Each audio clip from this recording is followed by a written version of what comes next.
Vegane Ernährung ist in aller Munde. Bei den einen, weil sie darüber sprechen, bei den anderen, weil sie sich vegan ernähren. In diesem Beitrag geht es um die vegane Ernährung und darüber, wie gesund sie ist. Hallo und herzlich willkommen zu Romeo. Schön, dass du neugierig bist.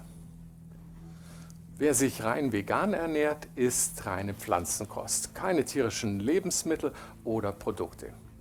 Vegan ist eine von 5 vegetarischen Ernährungsformen. Reine Veganer lehnen alle Produkte vom Tier ab. Sie essen weder Fleisch noch Fisch und keine tierischen Erzeugnisse wie Milch, Milchprodukte, Eier oder Honig. Der Verzicht bezieht sich oft neben der Ernährung auch auf die Bekleidung und auf Produkte des Alltags. So sind zum Beispiel Bekleidung aus Wolle oder Schuhe aus Leder tabu. Produkte, die in Tierversuchen getestet werden, lehnen viele Veganer ebenfalls ab. Es gibt bei den Veganern aber auch Ausnahmekostformen. Pesco-vegetabil bedeutet eine rein pflanzliche Kost ergänzt mit Fisch, Eiern, Milch und Milchprodukten. Ovo-lacto-vegetabil ist Pflanzenkost ergänzt mit Eiern, Milch und Milchprodukten. Ovo-vegetabil werden die pflanzlichen Lebensmittel mit Eiern ergänzt, bei Lacto-vegetabil mit Milch und Milchprodukten. Auch wenn das Angebot an veganen Ersatzprodukten im Handel zunimmt und zunehmend mehr Restaurants auch vegane Gerichte anbieten, ist die Kost- und Lebensform nicht so verbreitet, wie viele vermuten. Schätzungsweise ernähren sich in Deutschland zwischen 0,1 und 1% vegan. Klassisch findet der Einstieg in die vegane Lebensform über den Vegetarier statt. Reiner Fleischverzicht als Kostform ist inzwischen weit verbreitet. Veganer gehen einen Schritt weiter. Sie verzichten nicht nur auf jeglichen Konsum tierischer Lebensmittel, sondern auch auf Konsumprodukte aus tierischen Bestandteilen wie Leder oder Wolle. Ist die vegane Ernährung also radikal und ist sie gesund? Veganer leben überwiegend sehr gesundheitsbewusst. Eine fettarme Ernährung, viel Bewegung, keine Zigaretten, kaum Alkohol. Doch eine rein vegane Ernährung deckt den menschlichen Nährstoffbedarf nur unvollständig. Daher empfiehlt die Deutsche Gesellschaft für Ernährung e.V. prinzipiell eine vollwertige Mischkost, größtenteils aus pflanzlichen Lebensmitteln und zu einem kleinen Teil aus tierischen Lebensmitteln. Eine abwechslungsreiche ovo-lacto-vegetarische Ernährung betrachten sie jedoch als Dauerernährung für geeignet. Hintergrund ist, dass Milch und Eier und deren Produkte den Körper mit Nährstoffen versorgen, die Pflanzen nicht in ausreichender Menge liefern können. Bei rein veganer Ernährung entsteht leicht ein Mangel an Vitamin B12 und auch die Aufnahme von Proteinen, Vitamin D, Eisen und Jod ist meist mangelhaft. Wer überhaupt keine tierischen Produkte isst, setzt sich der Gefahr eines Nährstoffmangels aus, der gesundheitsschädliche Langzeitwirkungen haben kann, wie zum Beispiel eine Nervenschädigung. Die Deutsche Gesellschaft für Ernährung e.V. rät Menschen in sensiblen Lebensphasen wie Schwangerschaft und Stillzeit sowie Kindern und Jugendlichen von der veganen Lebensweise ab. Aber ein ausgewogener Speiseplan ist nicht nur für Veganer wichtig. Auch fleischhaltige Kost kann einseitig sein und zu Mangelerscheinungen führen. Und auch Veganer können durch Nahrungsergänzungsmittel einem Nährstoffmangel vorbeugen. Ist Weglassen überhaupt ein Ernährungskonzept? Je weniger Produkte für die Ernährung zur Verfügung stehen, umso größer ist die Wahrscheinlichkeit eines Mangels mancher Nährstoffe. Ohne Nahrungsergänzung fehlen Veganern besonders bestimmte Proteine, also Eiweiße. Vitamin B12, Calcium, Eisen, Jod, Selen und Vitamin D. Welcher Mangel ist bedenklich bei veganer Ernährung? Ein Vitamin B12-Mangel ist alles andere als trivial. Vom DNA-Schaden über die Schädigung der Schleimhäute bis zu Nervenschäden reicht die Palette der Mangelsymptome. Und der Mangel schleicht sich langsam ein.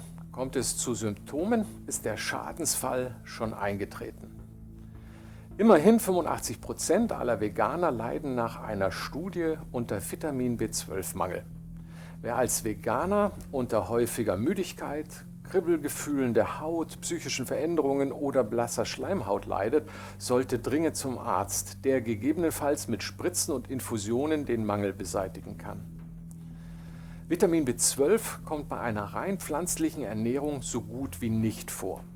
Eine gebetsmühlenartig wiederholt vorgebrachte Hypothese, dass einige Algensorten wie die Chlorella-Alge das Vitamin enthalten, konnte nie bestätigt werden und ist wohl schlichtweg falsch.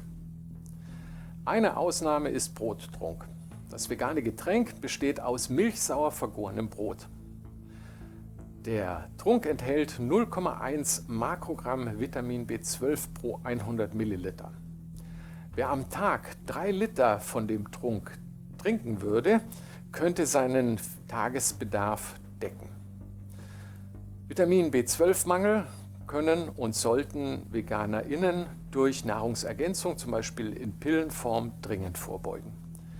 Gleiches gilt aus anderen Gründen für Vielfleischesser.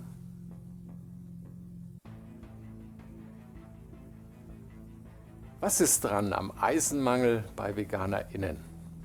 Der Bedarf an Eisen kann aus pflanzlichen Produkten gedeckt werden. Weil die Bioverfügbarkeit von Eisen aus pflanzlichen Produkten aber gering ist, geringer als aus tierischen, sollte die zugeführte Menge erhöht werden und die Aufnahme mit ausreichend Vitamin C gefördert werden. Eisen ist besonders in Hülsenfrüchten, Getreiden, Nüssen enthalten. Je mehr das Spinat besonders viel Eisen enthalten würde, ist darauf zurückzuführen, dass bei der ersten Ermittlung Spinat-Trockenpulver untersucht wurde. Mit 3,5 Milligramm Eisen in 100 Gramm Spinat ist er trotzdem eine nicht zu verachtende pflanzliche Eisenquelle. VeganerInnen leiden statistisch nicht häufiger an Eisenmangel wie der gemeine Mischkostler. Das ist nun auch nur bedingt eine tröstende Erkenntnis. Wer Eisen über Nahrungsergänzungsprodukte zuführt, sollte beachten, dass ein zu viel an Eisen auch schädlich ist. Wie ist das mit dem Vitamin D3-Mangel bei VeganerInnen? In der Wissenschaft wird generell über Vitamin D3-Mangel heftig diskutiert, nicht nur im Rahmen der veganen Ernährung. Hintergrund ist, dass unsere Haut nicht ausreichend produzieren kann, da wir durch Kleidung und Lebensumstände dem UV-Licht der Sonne zu wenig ausgesetzt sind. Die Deckung des Bedarfs ist weder pflanzlich mit Avocados und Pilzen noch tierisch mit Eiern und Käse möglich. Eingefleischte Veganer haben jedoch ein Problem, den Bedarf durch Nahrungsergänzung zu decken, denn diese werden meist aus dem Wollwachs von Schafen gewonnen und selten aus Flechten. Kann man vegan den Proteinbedarf decken? Ohne tierisches Eiweiß sind Veganer auf die geschickte Kombination pflanzlicher Quellen angewiesen, um ihren Tagesbedarf zu decken. Pflanzliche Proteinquellen stehen jedoch ausreichend zur Verfügung, wie Kartoffeln, Getreide, Hülsenfrüchte, Nüsse und Sojaprodukte. Um die Bioverfügbarkeit zu erhöhen, kann geschickt kombiniert werden. Zum Beispiel die Linsensuppe mit Brot. Nährstoffmangel ist durch Überwachung, bewusste Wahl der pflanzlichen Produkte und Nahrungsergänzungsmitteln eine lösbare Aufgabe für VeganerInnen. Ist vegane Kost gesund? Studien haben gezeigt, dass eine Ernährungsumstellung zu rein pflanzlicher Kost oft mit einer Gewichtsreduktion einhergeht. Besonders der Verzicht auf fettreiche tierische Produkte wie Wurst und Käse spielt hier wohl eine Rolle. Interessant sind auch Studien, die zeigen, dass vegane Kost einen besseren Einfluss auf die Regulierung des Blutdrucks und der Blutfettwerte hat als eine medikamentöse Therapie. Das klingt doch gesund. Sind vegane Fertigprodukte veganes Designerfutter? Vegane Grillwürstchen, veganes Käseimitat, vegane Butter, veganer Joghurt, veganer Kaviarersatz. Viele Fertig- und Ersatzprodukte haben in die Handelskette Einzug gehalten.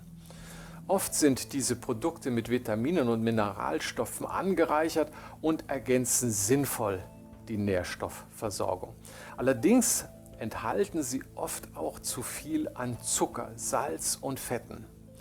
Diese hochverarbeiteten Produkte imitieren das Original oft in Perfektion.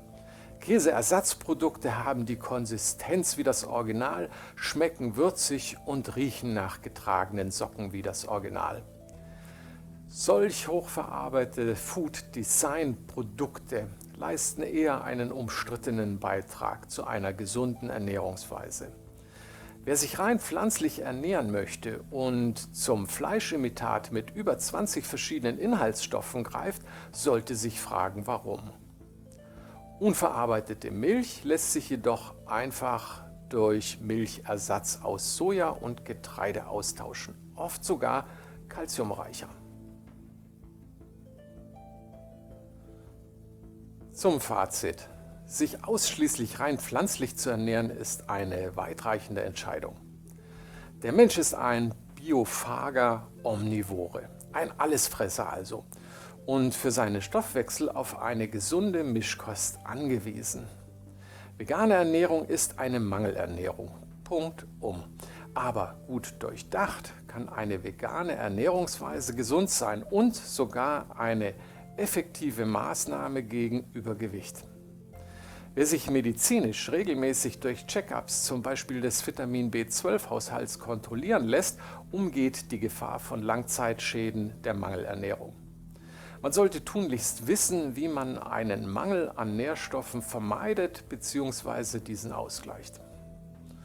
Und Nahrung sollte jedem aus Überzeugung schmecken. Nicht nur das Auge isst mit, auch die Seele. Vielen Dank fürs Zusehen. Alle Quellen und Weiterführendes wie immer im Abspann und unter romeo.com. Ernähre dich genussvoll und gesund. Bis zum nächsten Mal und bleib neugierig.